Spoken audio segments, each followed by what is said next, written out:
ఎంత బాధాకరం అంటే అంత బాధాకరం, ఎంత దారుణం అంటే అంత దారుణంగా ఆయనకు ఇబ్బందులకు గురి చేసేటువంటి క్రమంలో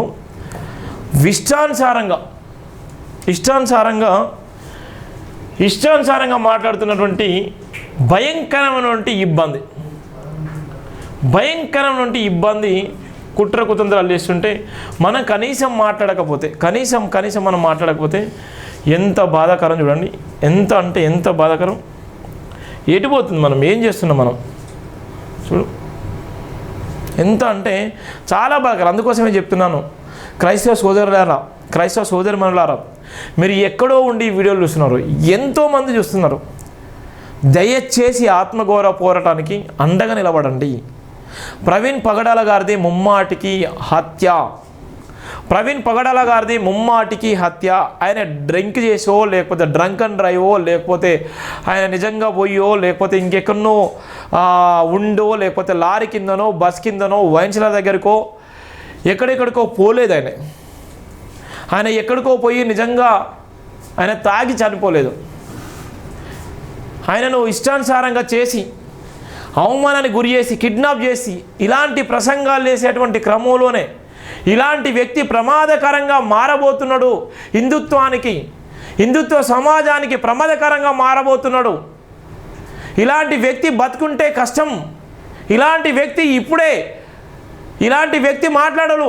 ఇలాంటి మాటల వల్ల చాలా వరకు క్రైస్తవ సమాజం ఇంకా బలపడేటువంటి ప్రమాదం ఉంది. క్రైస్తవ సమాజం బలపడొద్దు. మన ఎజెండా క్రైస్తవ సమాజాన్ని అణచివేయాలనేటువంటి ప్రధాన లక్ష్యంతో పనిచేసే హిందుత్వ శక్తులు, హిందుత్వ మతాలు, హిందుత్వాన్ని భుజస్కంధాలపై మోసిన అనేక మంది పీఠాధిపతులు, అనేకమైనటువంటి టీవీ ఛానల్స్ మనుస్మృతిలో భాగంగా మన ధర్మాన్ని పెంపొందిస్తూ పైచాచిక ఆనందం పొంది సమాజం పట్ల విచక్షణ రహితంగా దాడులు చేసేటువంటి క్రమంలో ఒక పక్కన గుళ్ళో గోపురాల్లో రేపులు చేసినా కూడా మాట్లాడలేనటువంటి పరిస్థితిలో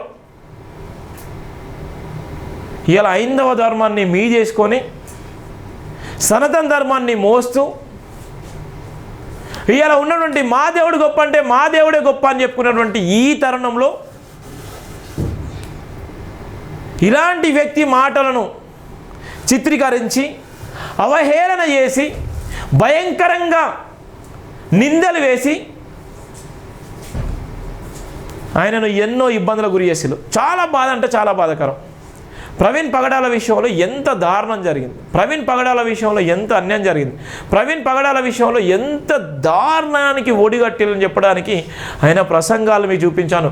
రాజమండ్రిలో మాట్లాడినటువంటి తరుణంలో, అక్కడ ఉన్నటువంటి సందర్భంలో, ఎవరైతే అక్కడ ఉన్నటువంటి ఆ విశ్లేషణ చేసే క్రమంలో అక్కడ చుట్టుపక్కల ఉన్నటువంటి గ్రామాలు, అక్కడ నివసించినటువంటి ప్రదేశం అందరికీ తెలుసు. కానీ ప్రవీణ్ పగడాల విషయంలో ముమ్మాటికి హత్య. ప్రవీణ్ పగడాల విషయంలో ముమ్మాటికి హత్య. ప్రవీణ్ పగడాల విషయంలో ఎంతమంది కుట్రవన్నీళ్ళు, ఎంతమంది నిజంగా ఆయన చేతులు కలిపిళ్ళు, ప్రవీణ్ పగడాల విషయంలో ఎంతమంది నిజంగా ఎప్పటి నుంచో స్కెచ్ చేసిళ్ళు, ప్రవీణ్ పగడాల విషయంలో ఎంతమంది నిజంగా చేతులు మారినాయి, ప్రవీణ్ పగడాల విషయంలో ఎంతమంది నిజంగా ఆయన మీద కుట్ర కుతంత్రాలు వేసిళ్ళు. ప్రవీణ్ పగడాల ఈరోజు క్రైస్తవ సమాజాన్నంతా మేల్కొల్పిండు, క్రైస్తవ సమాజాన్నంతా ఇలా చర్చకు దారి తీసిండు.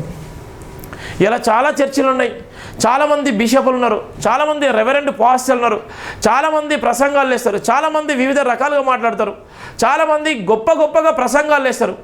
మరి ప్రవీణ్ పగడాల విషయంలో ఎందుకు ప్రసంగాలు వేయలేకపోతున్నారు?